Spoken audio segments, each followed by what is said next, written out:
best things in life sometimes take more time than you actually wanted them to. And today, my guest, we had a conversation, I think it was over a year ago. It was just before I made my big transition to Copenhagen. And then life got in the way and all kind of things. The podcast still run. But I actually think this is a better time in the world because a lot has happened in the world. And today we're going to be talking about, deep down happiness, but in a way that gives business context and actually commercial impact. We're going to talk about what the secret is to winning on customer experience by actually stopping putting your customer first. Thank you for coming to the show, Alexander. My absolute pleasure. Could you give people a bit of background? Probably lots of people have noticed you. You're very active on LinkedIn. You have lots of content that shared over the last 20 years. But a little journey on your background and why you ended up being, very passionate about and one of the best people to talk about happiness in the workplace. Sure. I came out of the tech industry. When I was at high school, I was like, what is my passion in the world? At the time, it was computers. Computers are amazing. So I studied computer science, got some jobs in that industry, co-founded my own tech company. And we ran that for 5 years. Then we sold it. And I was like, now what do I want to do with my life? Do I want to start the next tech company? Do I want to get a job somewhere? And then inspiration struck me. And I realized, no, my true passion in life is happiness at work. I don't know about you, but I've had jobs that I loved and I've had jobs that I absolutely hated. Yeah. And I felt the difference, like what that does to me, both my work performance and also the rest of my life. And for me, it's always been a personal value that if I'm going to work, I want work I enjoy. I want work that's good for me. So this is 2003. I was like, 2002. How do I do this? And I want to make people happy at work. How do I do this? And then I started my company in 2003. And I've been giving talks and workshops on happiness at work all over the world in over 50 different countries for all kinds of clients like Microsoft, IKEA, IBM, Hilton, Shell, you name it, up in there. Because companies are starting to get it, and that's amazing. Yeah. And what was it that in your you were founding a business? Normally, when you go the founder route, you stay on that route because what was it that you experienced in your own business? Because I guess there was some kind of eureka moment in that business that made you think, this is what I need to spend my working life on. In my tech company, you mean? Yeah, the tech company. So when we started that, me and my two co-founders, before we even started the company, we spent 6 months talking. Like you said, good things take time, right? Yeah. Like, what kind of company do we want to run? And we all agreed that we didn't just want to growth and profits.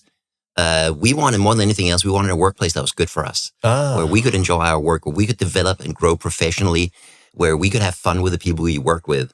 That became our number one driver for success. And we did a lot of things to make that happen in that organization.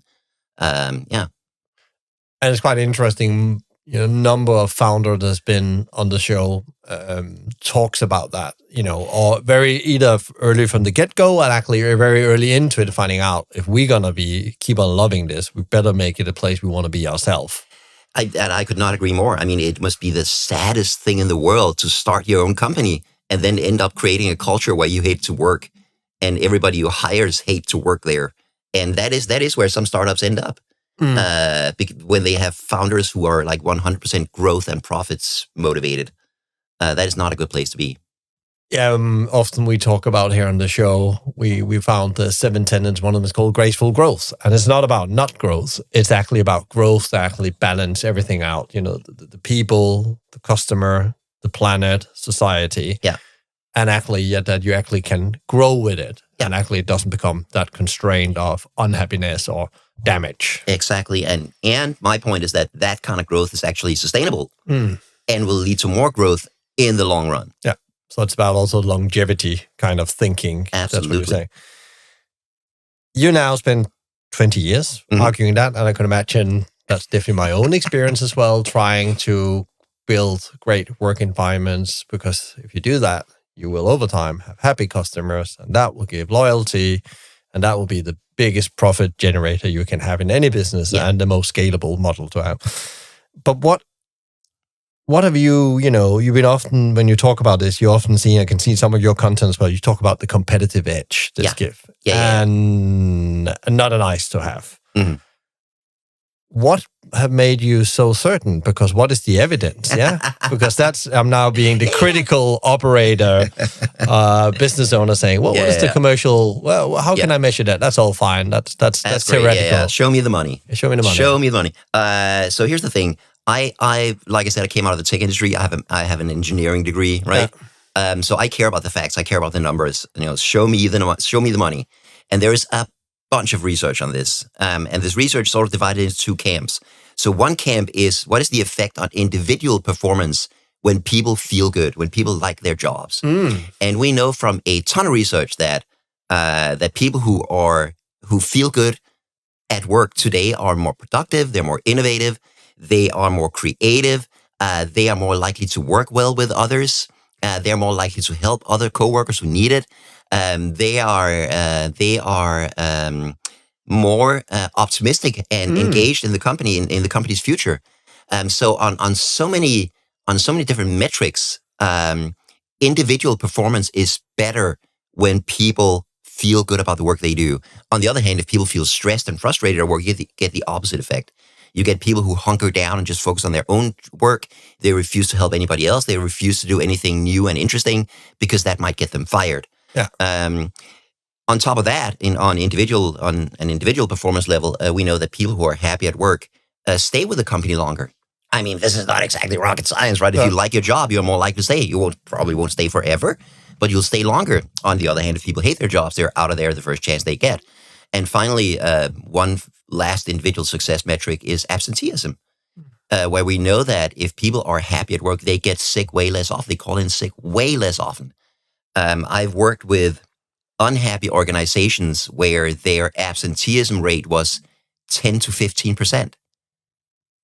Can you imagine, like, every single day, 10 to 15% of your employees are out sick? Yeah. I mean, just the amount of hassle and stress that causes every single day is, in the service industry, this is huge, right? Because you need people to be at work. Yeah. And I work with happy organizations where the absenteeism rate was like 2 or 3%. Yeah. That is just way better. So that's the individual performance metrics, and then on the company metrics, we know there's again a ton of research on this, that happy companies are more profitable, have happier clients. We're going to talk about that. They grow faster, they innovate better, they have a better employee brand. So it's an employer brand. So it's easier for them to attract good employees. And there's even research evidence that show that the stock price grows faster. Like the most cynical metric of a company's success, the stock price performs better in happy organizations for all of those reasons. So the evidence is pretty incontrovertible here that happy companies make more money. On top of that, because that's a great argument, and I make that selling point with clients, and that's why they book us, right? But on top of that, I think there's also an ethical responsibility here, in that if you're a business leader, the way you run your company is going to affect your employees, not just at work, but also in the rest of their lives. And I do believe that you have an ethical responsibility to not run your business in a way that breaks people down. If some business leaders do that, there are some real jerks out there, and I think that is ethically wrong. I think that's morally reprehensible, and nobody has license to do that. It's just not okay, especially when treating your people well. It's not rocket science. It's not expensive. It doesn't take a lot of time. There are a few simple things you can do to make your workplace better. And quite interesting, through history, you can see, the perception of that have changed. But if you go back to the Roman times, where you had people like Seneca, you was looking actually how can I actually make the world a better place by actually trying to influence the Nero, the emperor, to become a better person who was going down the wrong route. He was actually in an okay place because he was actually quite inspired by other good emperors. And you have Marcus Aurelius as well in that time, where they also talk about the impact you have on people and society. And it goes back to that. But actually, it's taken us a very long time to learn that. And we've seen something, and you see Warren Buffett talks about the businesses he invests in. Yeah. he goes in and look at that. That's what it's maybe not always quantitative, but he spent a lot of time understanding the leadership behaviors and philosophy and intention, and also is it actually really happening in the business? And there's also the great book called Good to Great by Jim Collins, where there's lots of evidence in when you put people first. Sounds some kind a bit fluff, but actually exactly what we're talking about. Yeah. But my favorite book on this is by Bob Chapman. It's called Everybody Matters. And Bob, he just passed away like a month ago. It's very sad. But in his business, he's the CEO of a big industrial company in the US called Barry Waymiller. And he used to be this hard-nosed, numbers-only CEO. Like, show me the money. Where are the profits? That's all he cared about. And then one day he has this awakening. It's like almost like kind of like a spiritual awakening. Yeah. But he realizes that, every single person that works for him is a human being with lives and dreams and ambitions, and how he leads them affects their lives. And he's like, wait a minute, I'm not leading for me, I'm leading for them. These lives are entrusted in my care. I should take good care of them. And he completely changes the company culture, his leadership style, and the company becomes way more successful. And people love working there. It's a fantastic book. Everybody Matters. Highly recommended. I'll put that down as well. There's also another great book. Now we are throwing books. It's called The Great Game of Business by Jack Stack, who also was a guest in January here on the show. Oh, nice. Still the CEO of the business approaching 80, and exactly about learning people to become business people. Yeah. That actually means that, first of all, you need to get them that trust. So it actually needs to take care of them and have a huge responsibility for the local community. So one of the first goals they had was everybody has to have a home they don't have a mortgage on. I know it's maybe in the cheap area they operate in, but again, matching thousands of employees having their own home is like the goal, yeah? And then you can see that he's really helping me and actually also creating environments. So these people stayed in manufacturing job for decades, 3 decades, some of these. It's an amazing story and lots of practical tools for them. Okay, I'm going to read that book. That sounds amazing. I'll send you the link. When we started talking about doing this interview, you shared an article with me, and I could see there was a lot of traction around this article. The customer is always right. Is one wrong. Of the biggest betrayals a boss can commit. Exactly. And that's the talking line. Can you talk a bit about what made you write that article? Because that's very relevant for the people listening in to the show here. So I've noticed that a lot of companies are like, we want to make the customers happy so we can make more money, so we put the customer first. And what that very often looks like is that we bend over backwards to please every single customer, even the bad ones, even the ones that are demanding completely unreasonable things. And what happens is that employees, you have an employee in a hotel, say, who's like, this guest demands a free night stay or whatever, and that's against the rules. So you're like talking to this guest, and the guest is yelling at you, and the guest is like finally demands, I want to see your manager. And then manager comes in and gives the guest whatever they want because the manager is afraid of a bad TripAdvisor review or something, right?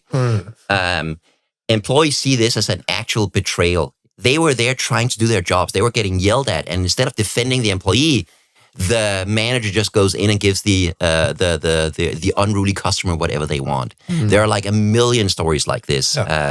If you follow, on Reddit, there's a forum called Tales from Retail. There's a Tales which is about stores. There's Tales from the Front Desk, which is about hotels, and it's full of those kinds of stories.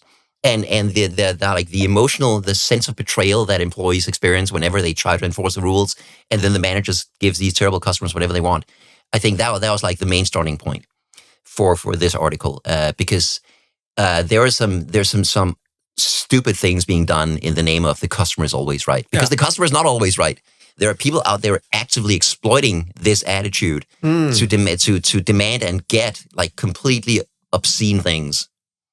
Yeah, and it does. It's like it's a principle of their life, and you can see that when you're being in a queue yourself or being in a restaurant, you think it's probably a mistake that shouldn't have happened, but now it's going a bit too far. Yeah, you think like I want this thing because I think I'm entitled to it. Exactly. So a friend of mine, she runs hotels. She used to run this hotel in Prague. Now she's in Stockholm. And she tells a story about there's a guest there who's been parking his car in the parking lot without paying. So he sneaks in and then sneaks out. And then finally, as the guest is leaving, like they've seen it. They have him on tape, right, on the security cameras. So they're like, you have to pay for parking as well. And he's like, no. And he starts yelling at the employee and calling them incompetent. This young man at the front desk calling him incompetent, like being super rude. And finally demands to see the manager. She comes down and she's like, no, you have to pay. And then he's classic threat, right? I'll leave a bad TripAdvisor review. She's like, go ahead and do that. And she makes him pay anyway. And like the first of all, the amount of support and respect she got from her employees for doing that was amazing. Yeah. When she left some years later, like her employees threw a party for her. There was like a lot of crying because she was leaving. That's amazing. Then he posts the guest posts the bad TripAdvisor review, and she goes in and responds, and her response went viral on LinkedIn. Like, here's what actually happened. You cannot treat my staff like this. And again, the amount of support she got for that kind of thing shows us that we are ready for a complete shift in how we think about like this, the customer's always right attitude. What do you normally get faced with when you're out doing your talks or engagement with leadership teams about, specifically this around the customer? Well, what do they say? Because I guess they think they have to protect the customer because the customer is the revenue. Yeah, I think you have to prepare people a little bit. So you have to talk about why what goes wrong when you have this attitude. Like you demotivate your staff first of all. The next time a customer demands something completely unreasonable, why should your employee fight for the rules, right? Because they know you're just going to go in and overrule them. Yeah. And also, the other thing that'll go wrong is that you've just shown you don't care about your staff. Yeah. You're letting people yell at them, and you don't stand up for your staff. You don't tell the customer this behavior is unacceptable. Stop it. Yeah. You're just like, yeah, sure. Yell at my people. Who cares? It's fine. Those are kind of some of the arguments. Another argument is that you train people to do this, right? If this guest comes into your restaurant and they demand, there was something wrong with this is not what I ordered. I demand free drinks or free meal or whatever, and you give it to them. What are they going to do the next time they're in your restaurant? They're going to do it again. Yeah. Or if not with your restaurant, then the next restaurant as well. You train them to that this kind of behavior works. So why would they stop doing it? It works. And finally, I think the last argument is also that this creates a bad perception with every other client who sees this happening, right? So that I think you have to be like, a lot of managers are trained on the customer is always right. Yeah. But my argument is that this is going to end up costing you money. Yeah. And maybe the best thing you can do is if you have this, you have a restaurant, tell this customer not to come back. Let them go to your competitor across the street and mess up their day, mess up their flow, mess up their business, mess up their bottom line. My favorite example of this is from Southwest Airlines, who used to be amazing. And now they're not anymore. It's very sad. Some big things happening there. Yeah, it's awful. Anyway, they had a frequent flyer, this lady who always flew Southwest, but every single time she would complain about something. This is from the book called Nuts by Kevin and Jackie Freiberg. And she would always write a letter. And finally, one of those letters makes it all the way up to Herb Kelleher, who was the CEO at the time. And he writes a very simple letter back. He says, "Dear Mrs. Smith, we will miss you. Love, Herb." Yeah. Like, please don't fly Southwest Airlines again. Yeah. There's a similar story with one of their VPs is flying at the airport, and at the check-in counter, there's this check-in counter. There's this Southwest passenger who's being like really rude to the staff. So the VP grabs this passenger, takes them over to the Delta counter, and buys a ticket on Delta for them. Here, fly them, mess up their flight. Yeah, well, I have to pay 3 times whatever you paid. Yeah, and I think the main realization here is that some customers they're just not worth it. They end up costing you more hassle for all of the reasons we mentioned than they bring in business. Yeah, and your business would be better off without them. It's that basic realization. And it's quite interesting because you have these moments of really truth of impact as a leader where you observe this, as you say, where you can step in and actually change really the direction of some things, especially if you're trying to turn around a culture where there has been a bit of mistrust and so on, because suddenly you feel they have my back. I actually did my job and they have my back. Yeah. And actually, he stood up for me, or she stood up for me. Yes. And one of the terms I really like is service recovery. It's like when things have gone wrong with a client, that's actually an amazing chance to make a client really happy. Yeah. And if you can set your employees free to do that, knowing that you have their back no matter what happens, some really good things can happen. One of my favorite examples is an internet hosting company in the UK called Pier 1. I don't think they're around anymore. They got bought up by a bigger company. But they had if they had a service outage, it used to be the managers who would determine like how much of a refund are we going to give our clients. They run really big websites. And at one point they were like, this is too much hassle. So they actually gave each customer service representative gave them the freedom to, if this site had a 4-hour outage, how much do you think we should compensate the client? They gave the individual customer service employee complete freedom to do that. Wow. Yeah. And now the employees feel trusted. Now then, the employees, by the way, they're in touch with the client. They probably know better than anyone else how much this affected that client. And it ended up they ended up giving fewer refunds, lower refund amounts. Now that the individual employees did it, because the managers would be like, let's give them a really big refund, so they're still happy. Yeah. And the employees actually knew better and now feel trusted. Yeah. So there are so many. It's not just the money. It's sometimes for customers not the money. It's actually that you hear them, you see them, you might send them a card instead. And the customer representative knows that brings more value than give them a discount. Also, it went faster. Yeah. Like the manager had to think about it, and that took days before anything happened. Then the employee could do it right away. Yeah. Because they know what's going on. Yeah. So there's so many options, so many ways you can do this. And for me at least, it is a matter of like making sure your employees feel trusted to create a good customer relation. Give them the freedom to do that. I think that kind of thing is amazing. What are like the typical, 3 to 5 things you see in companies that get this really right and where they're very successful with that, where they, year after year, decade after decade, you talked about Southwest Airlines, which is not a good example anymore, but has been for many decades under the leadership of Herb Keller that unfortunately passed away some years ago. What are typical things they do internally in those organizations besides the leaders? When they have the opportunity, they step up, but that's not many of those. You have to do something every day to build a culture of happiness.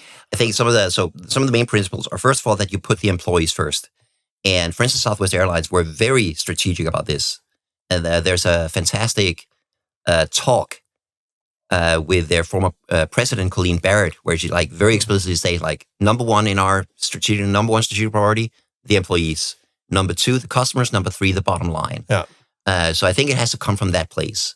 Otherwise, it's going to be fake. Yeah. And the first chance you get to sacrifice your employees from the bottom line, you're going to do it. Yeah. And that's what, by the way, that is what Southwest Airlines are doing now, sacrificing the customers and the employees for the bottom line.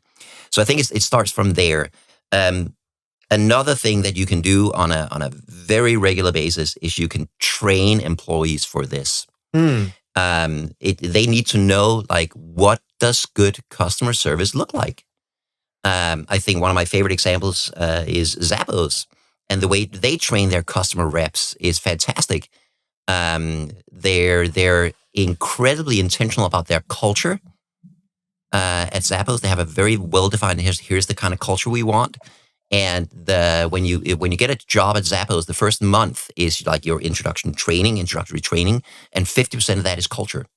And 50% of that is the actual job. And if you are a customer service rep, you will spend a lot of time shadowing one of the experienced reps, right? So maybe the first week you're listening in on their calls, and then the second week you're doing the calls and they're listening in. That kind of thing. So you're learning from the best, but also you're actively being steeped in the kind of culture you want to create. And for instance, at Zappos, one of their 10 items in their culture is create fun and a little weirdness. And I think that's just amazing. And they have a ton of stories on how they do that on a daily basis. And that's why Zappos has created amazing customer service. People rave about how good their customer service is. I think that's like training people so they actually know what is good customer service for us, because that's going to be very different depending on whether you sell like an online retailer or a hotel or whatever, right? And then I think celebrating the best examples. And that's something I don't see a lot of companies do. I see a lot of companies like if something goes wrong and we have an unhappy customer or we fail in some way, like then we have to have meetings and we have to talk about it and we have to like recover from that. What can we learn? But what about the good examples? What about the best examples, right? We often don't talk about that. And I think there's so much to learn from what is going right. Like, we had this customer and then this went wrong, but this employee did this kind of thing and that's how we recovered and now that customer is super happy. And all of the best customer service organizations I know, they're very, very good about this, sharing the best examples. I think that is absolutely crucial. My favorite example of this is, again, from Southwest Airlines in the before times when they were good.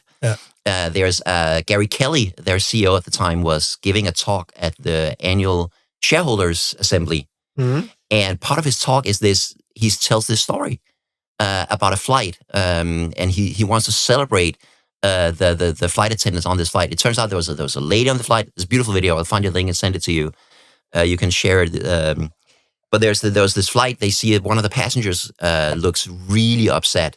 So one of the flight attendants checks in with her. It turns out she was going to Vegas because her son had been killed. Oh. She was going to Vegas to identify the body. She had and they're like, okay, stop. And then, so this flight attendant talks to the other. They take care of the service on board the flight. She sits down with this passenger, just talks to her the whole flight. They arrange a rental car for her in Vegas. They arrange a hotel room for her in Vegas. And that was an opportunity to really help somebody on that day. Does this serve the bottom line?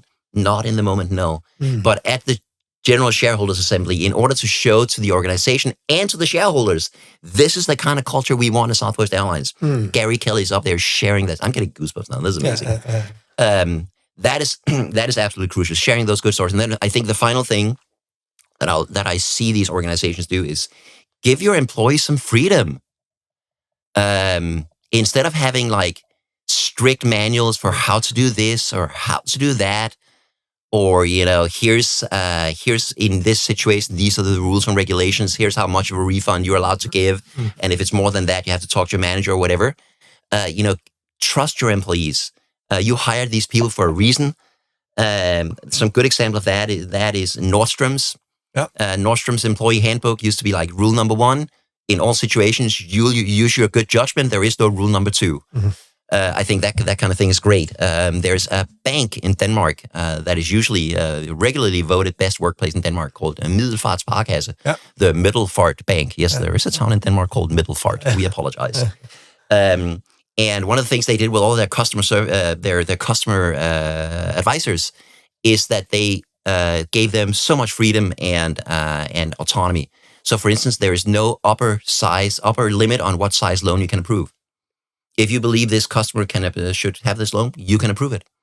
If you're not sure, you can, of course, talk to a manager, but there's not up until this limit, you can approve it, and then you have to ask for support. And again, the amount of pride people feel when they're trusted like that, I think is just fantastic. One more example, which I think is fantastic. There is a company in Denmark called Berntsen, which do doormats. Yeah. Very known from in front of hotels and retail shops. Exactly. Meet them everywhere. Yeah, and they change out the mats, and maybe the mats has a company logo, that kind of thing. And they were like, how do we create better relations with our customers? Because this is kind of a business that people take for granted, right? The mat is just there. Then they only notice it if the mat for some reason doesn't get changed. Or dirty. Or exactly, right? Yeah. So how do we connect? So they set up a budget, or they set up an internal competition for random acts of customer kindness. How can we do something nice for our clients? And there was no fixed budget, but it was each of their customer service employees could do something nice for a customer. So for instance, they noticed that they saw in the local newspaper that one of their clients, this was Kellogg's, had a party. So they actually arranged for a red carpet for their party. Yeah, and then the customer's customer contact calls them up and said, "Hey, we didn't order this. How much is it?" They're like, "No, it's free.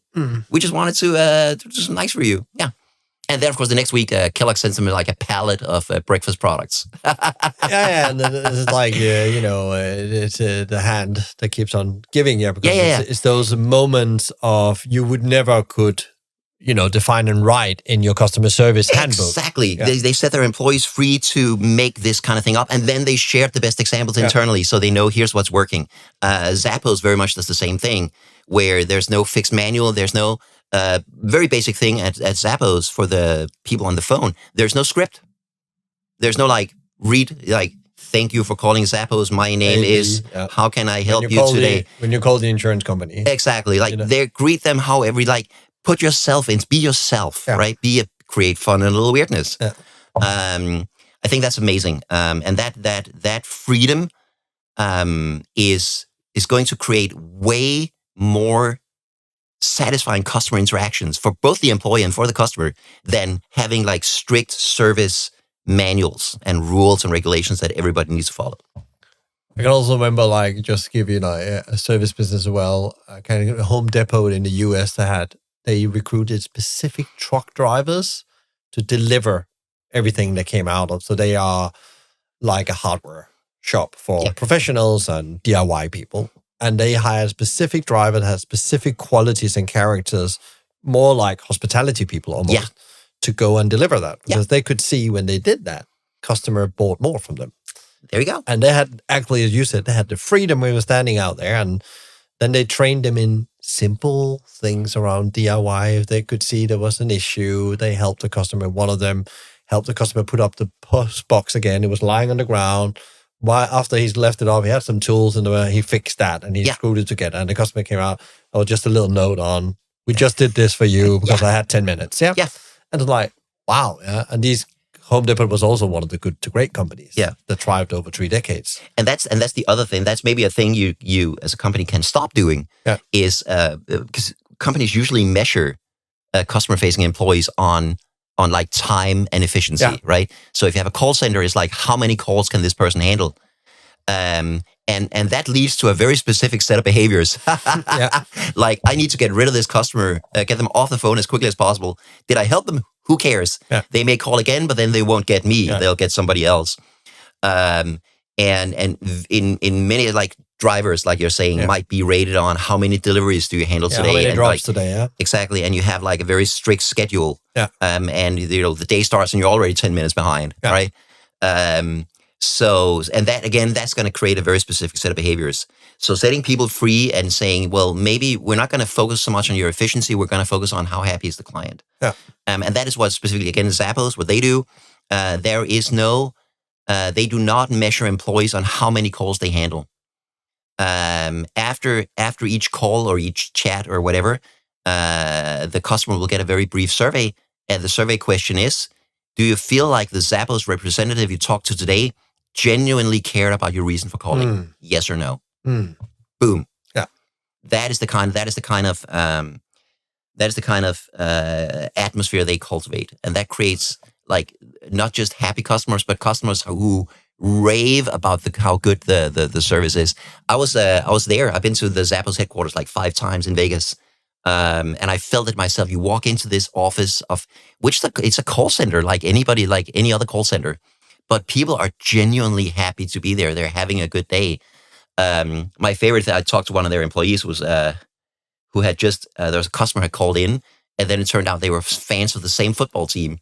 So they also spent 10 minutes talking about their season and how that was going. And in many call centers, that will get you fired. But at Zappos, that kind of thing, making that connection with another human being, that means you're celebrated. I think that's amazing.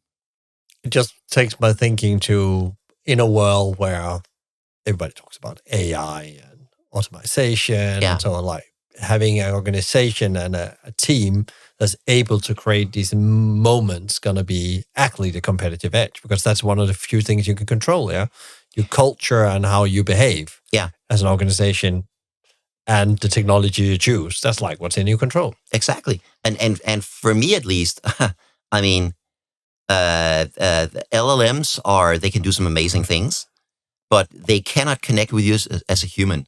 Because even if they can say all the right words, they're not human. They could say, I'm so sorry your dog just died. but it's not a human. It doesn't. There's a specific Zappos story. Customer calls in because they'd ordered a delivery of something for their dog, and the dog had just died. They need to cancel. And the Zappos rep, I am so sorry. Sends that customer flowers. Yeah. Because for their loss, right? And LLM could maybe do that, but it would be utterly meaningless because there is no human intention behind it. There is no empathy. There is no care. There can't be, because LLMs are just they're just autocomplete in a fancy version, right? Yeah. So I completely agree that there is a real competitive edge in creating customer service that actually connects with the customers as human beings, not just as potential revenue generators. Yeah, and it's not about systemizing all that. I think it's really interesting to talk about how do you give people freedom to operate in the front line. Yes, yes. And how you actually do that. And that's really hard, because that comes back to you have to trust people and you have to feel okay. And sometimes they will get it wrong, but then they probably don't get it more wrong than that actually you will recover very quickly. Yeah. And that brings me back to another key thing here is then if you want to give people freedom, you need to hire the right people. Yeah. If you hire the wrong people and give them freedom, bad things will happen. Yeah. And that's why an organization like Zappos and Southwest Airlines, again, in the good times before, are very, very careful about who they hire. So getting a job at Zappos is not one interview, it's not two interviews.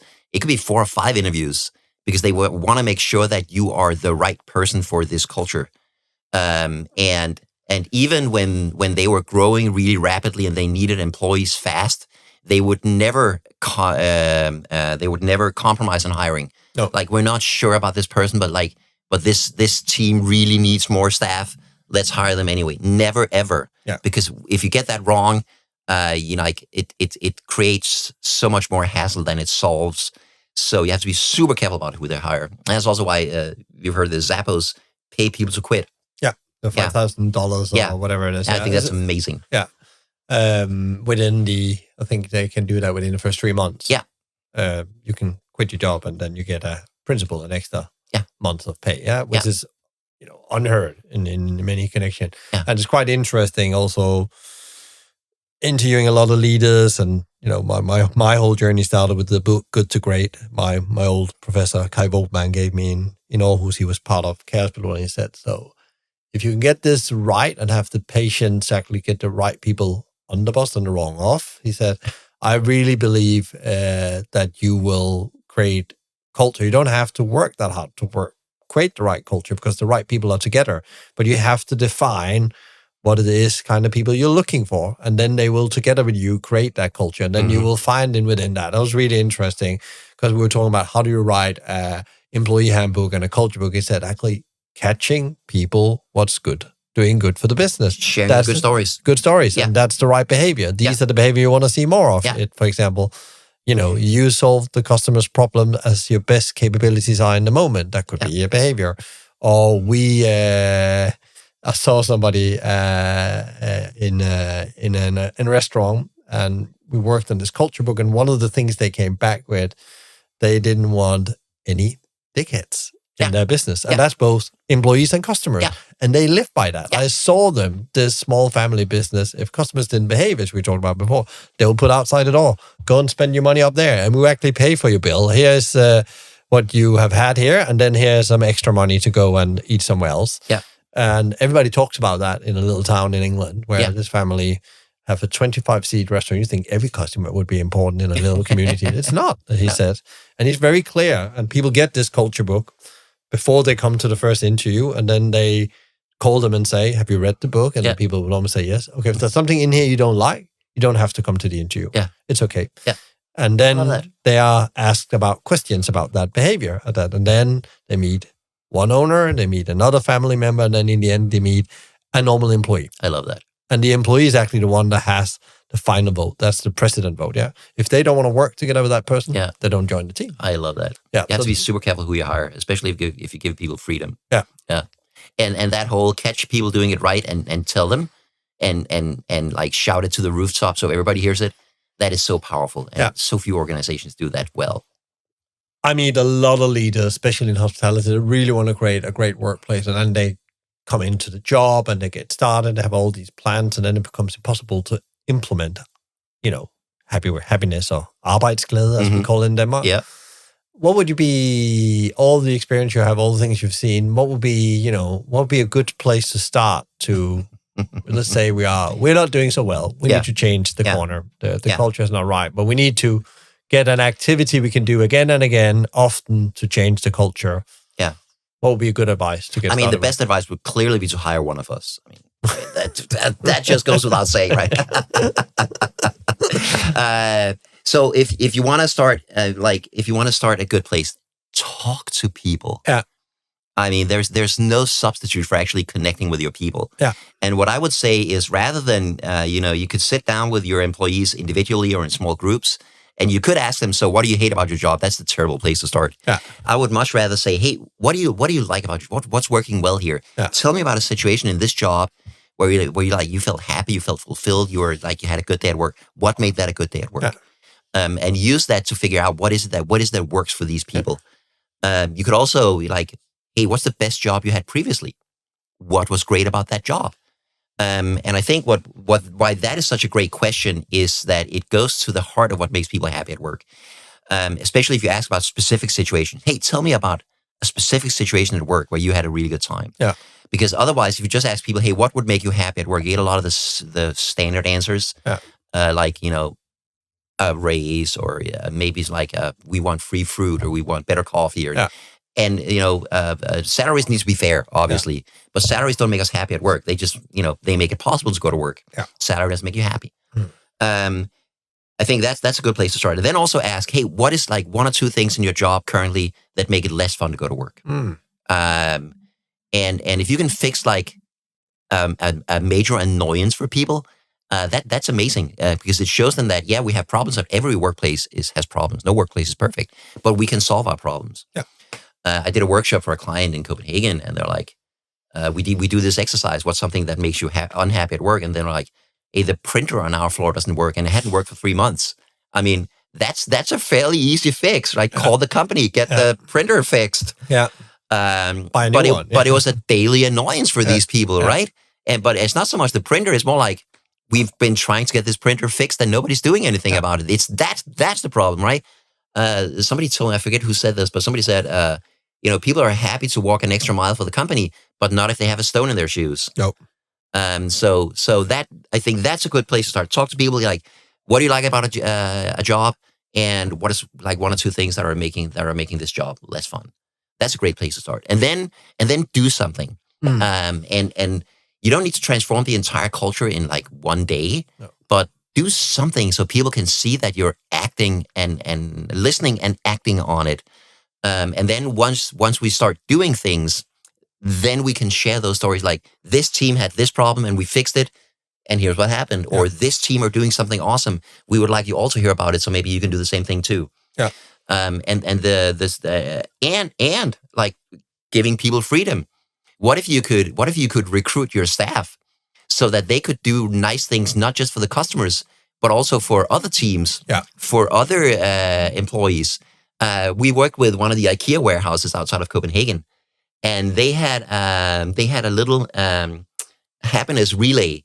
So each one team started, and then that team would do something nice for all the either for one team or for all the other teams, and then they would pass the baton to another team who could then do something nice. So, for instance, the kitchen team who run the kitchen displays, they arranged a baking competition. There actually, 2 of the kitchens are fully functional in the warehouse, and so teams would come in, bake a cake, and then employees and customers would rate the cakes, and best cake won. Yeah. That kind of thing, right? So if you can engage your employees and give them some ideas and tools to create more happiness at work, that can actually be super powerful, because then they're not just sitting there waiting for you to come make them happy. Yeah. They are part of the process. They are invested. Super interesting how to make people part of the process as well, instead of sitting and waiting for the leadership team to do something. Then exactly. If they say something that needs to get fixed, give them the authority to go and fix that. For example, the printer. If they don't come out and repair it in 2 days, buy a new one. I don't care. Yeah. Exactly. Yeah. One of our clients was a pension. They got bought by a bigger company. That happens a lot. Pension company in Copenhagen, and they actually created an internal committee of volunteer employees and gave them a budget to create happiness at work. And they started a lot of cool little initiatives. Yeah. Want to hear one? Yep. I think this is great. One of the things they have, Danes take a lot of vacation. We like our vacations. That's amazing. But the problem is like you need to ask Pia something, and you go to Pia's desk and she's not there. Is she on vacation? Is she just at a meeting? Yeah. Where is Pia? Yeah. So they created these. They bought these plastic leis, these flower garlands from Hawaii. Yeah. Yeah. And the idea is that if you're on vacation, you can hang the lei on your desk. So people can come up to your desk. Oh, that's right. Pia's on vacation. She'll be back next week or 2 weeks or in 3 weeks or 4 weeks or Or you can actually wear the lei on your last day at work. So people ask you where you're going. Hey, where are you going? When are you back? Hey, by the way, if you're leaving, can I just quickly ask you one thing so we can coordinate before you go on vacation? That kind of thing. What is something like that going to cost you? The plastic lei is like 5 kroner. I don't know. But these the cool thing is when these kind of initiatives come from the employees themselves, it's going to work because they know what working there is like. They know the culture better than anybody. And they want to make it work because it was their idea. Yeah, exactly. So again, you have ownership of that. What is the most significant turnaround you've seen in the years you work with clients, like where you thought, wow, this is going to be tough, and then maybe a couple of years or very quickly after you can see they are really turning a corner here now really fast? Oh man, which ones? There's so many. I want to mention IKEA.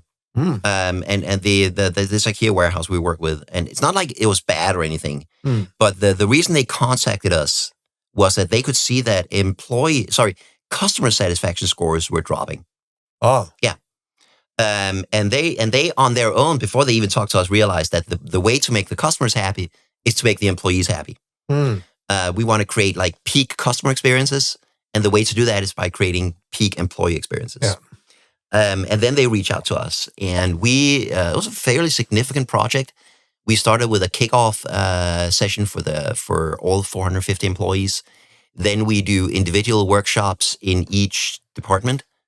We do a workshop for the managers, and then finally we do a wrap-up session for everybody.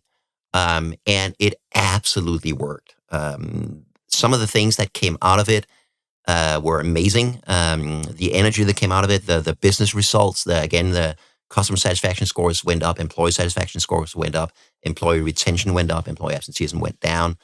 But the thing I'm the most proud of is how they internalized this into their own organization. Yeah. And some of the ideas that they came up with. So for instance, speaking of positive feedback, they made a praise wall in the employees by the employee cafeteria, where you could write on a piece of paper if you wanted to praise one of your coworkers, why you wanted to praise them, and then hang it on the wall. That's super cool. And I think the best thing they did was, in my opinion, was a sort of a work exchange program. So if you work in the kitchen team and you want to know what's it like to work in the garden section, then you could do that for a day.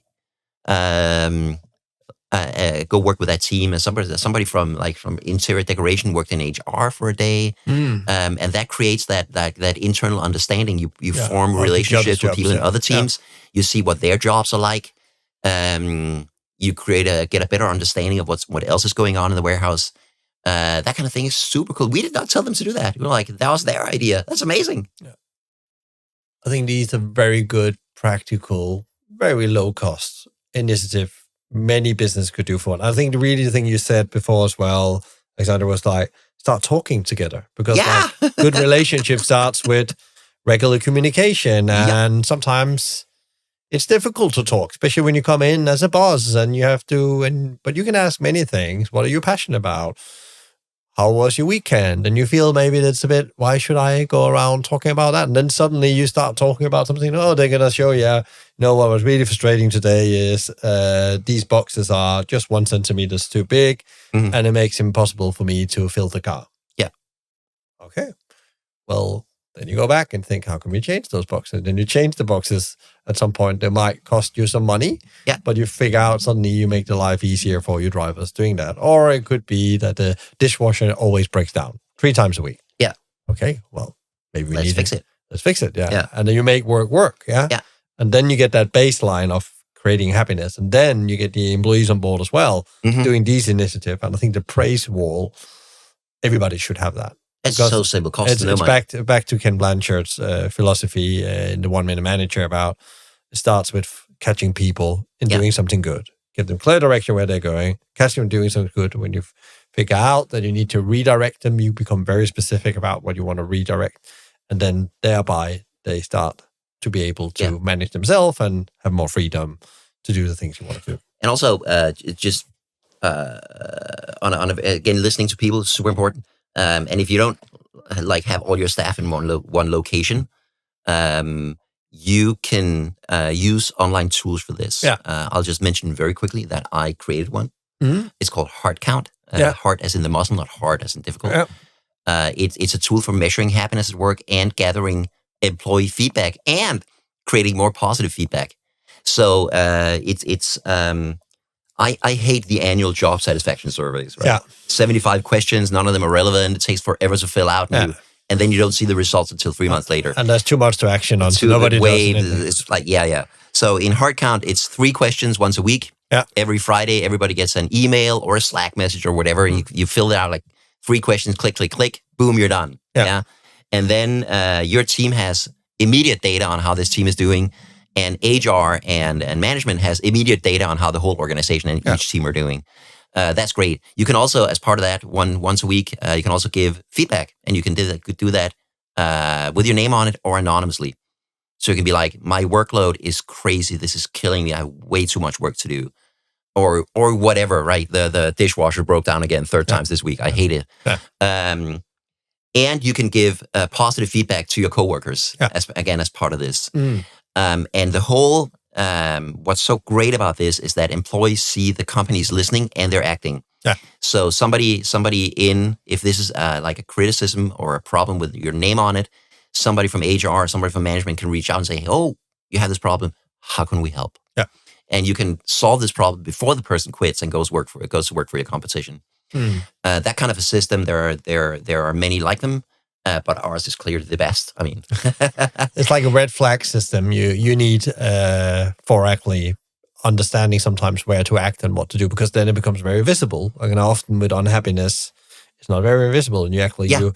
And it's very counterintuitive. People always want to talk about happiness or employee engagement. I said, what about actually doing the content to say, I actually want to find out what's not working? Yeah, because that's what I need to fix. That's the short term.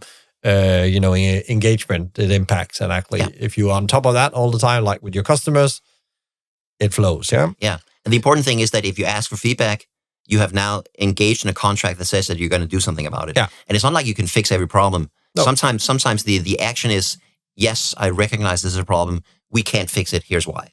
Or we can't fix it right now, we're working on it. This is the plan. I visited a company in South Africa who had a really good process for this, where every employee could suggest projects or improvements.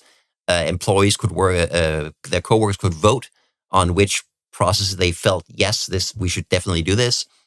And if a suggestion got like at least 10 votes, then it was included on the next executive meeting. And then the executives had to either say, yeah, good idea, we're doing this, or they had to say, no, we're not doing this, here's why. And then come back with like either a detailed plan for doing it, or an explanation like, here's why we can't. Like somebody said there are too few parking spaces, and they came back with like a detailed note. I'm sorry, we're part of this big office complex. There's no way we can expand plant parking. We'd love to do. We can't. But at least now people know you're listening, and they know the reason why. The worst thing you can do is ask for improvement suggestions and then not communicate. That shows people. I'm pretending to listen. But I don't really care. No, it's not a relevant information for me. Really, really, really good example again.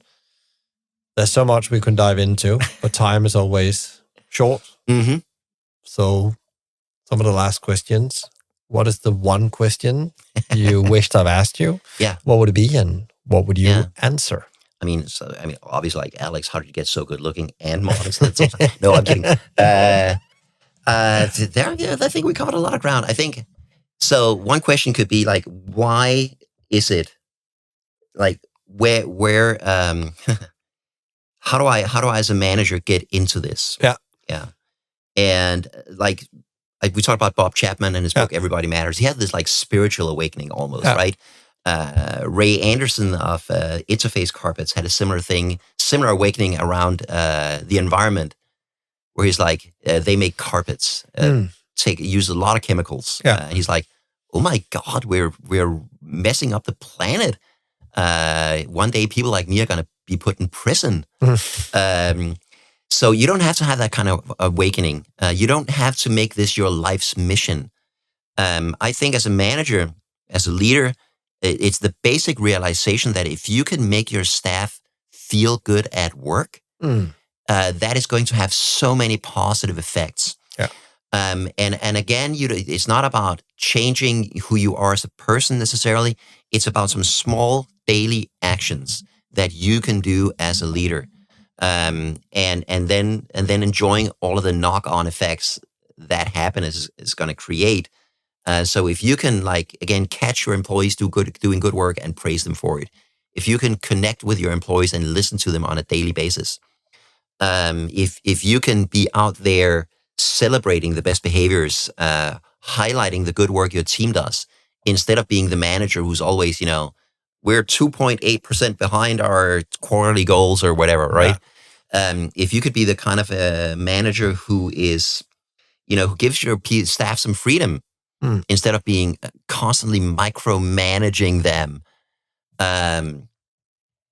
those daily behaviors are going to make the difference. And honestly, you'd be a fool not to do it, because, every day you're not focusing on employee happiness, you are costing the company money, because happy companies make more money. It's not, this is not naive or, socialist or communist or anything. It's business sense. This basic realization that when people feel good, they do good work. Yeah. And I think we all know this deep down. Yeah. And I think I'll give a bit of challenge to people listening in. Today, when you're listening to this, go and find minimum 1 or 2 things you can praise with 2 different employees. It could be a small thing, it can be a big thing. Yes. And make very clear what you praise for. Yeah. And then you start it.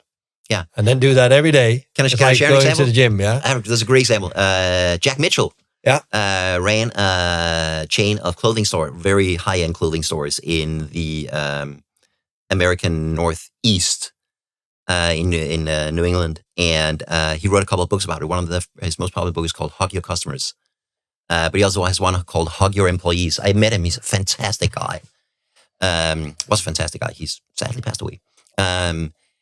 So what he would do is every day when he went to work, he'd put 10 quarters in one pants pocket. And every time he praised one of his employees, he'd move 1 quarter from one pocket to the other pocket. And he couldn't leave work until all the coins had migrated from one pocket to the other pocket. It's that basic realization that as a leader, you set the tone, right? And this is how he trained himself to always focus on the positive, and giving people positive feedback. Yeah, it's like going to the gym. You have to show up X times a week to get the impact. Put in the reps. Yeah, put in the reps. Put in the reps.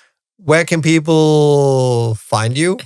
Online and connect with you, or explore more things? Please do. Put a lot of links in the talk. But, so I'm on LinkedIn. Please connect. I'm the Chief Happiness Officer on LinkedIn. Yeah. I have a blog at positivesharing.com with 20 years worth of articles about every aspect of happiness at work. Yeah. You can read more about Heart Count, our tool for measuring happiness at work, at heartcount.com. That's heart, the muscle, heart count. Yeah. You know why we called it that, by the way? No. Tell me.